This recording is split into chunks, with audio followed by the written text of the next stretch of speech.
Hi, hello. Your baseball tarot card of the day is the GOAT. Card number 15. Doubt, pessimism, stagnation, the shadow, manipulation, sense of having no options, bad attitude. The traditional title is the Devil, with the zodiacal, I can't say that word today, sign of Capricorn.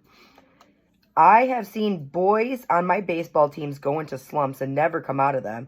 And I've seen others snap right out and come back better than ever. I guess more players lick themselves than are ever licked by the opposing team.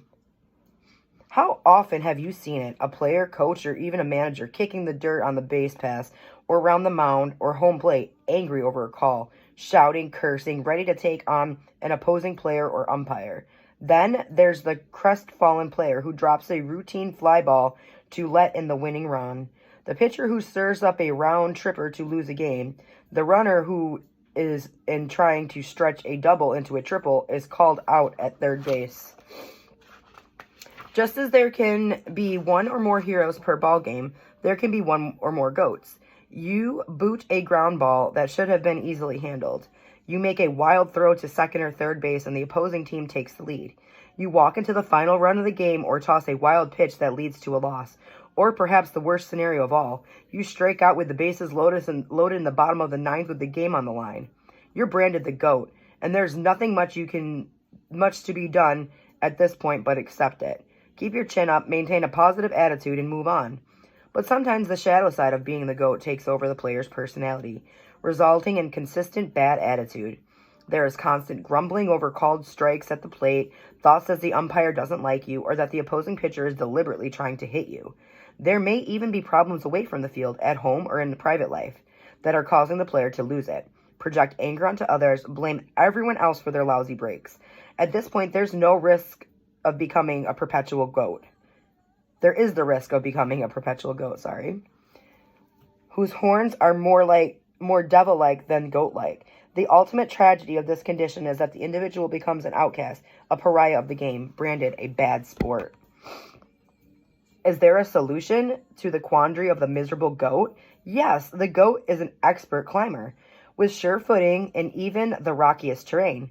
So while the GOAT may have succumbed to the temptations of arrogance, self-centeredness, and the spoiler role, wreaking havoc in every ballpark, this player also has the skill to rise from self-doubt and pessimism, leaping to higher ground, where the altitude and lofty vision will clear away the guilt and pain that's been keeping the GOAT down.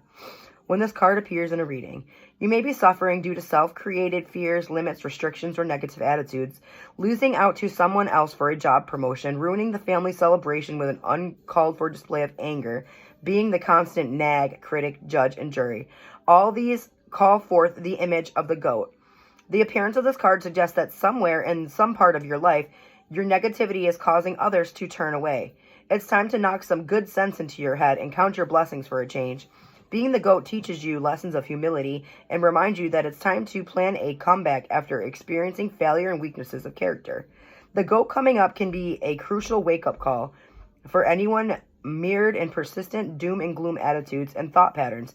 Be advised, the habits of blaming, resentment, and negative thinking will take their toll over the years, damaging or destroying your emotional, social, spiritual, and or physical well-being. Thus, the GOAT can be a warning to eliminate bedeviling notions before they take up permanent residence in your psyche. Happily, there may be a quick fix when you see the GOAT, except that there are things that are wrong in your life, and instead of dwelling on them, shift your focus. Find a way to make a positive contribution and do it now. One good deed performed in a spirit of altruism and compassion can restore faith in yourself and the future and set you on a better course.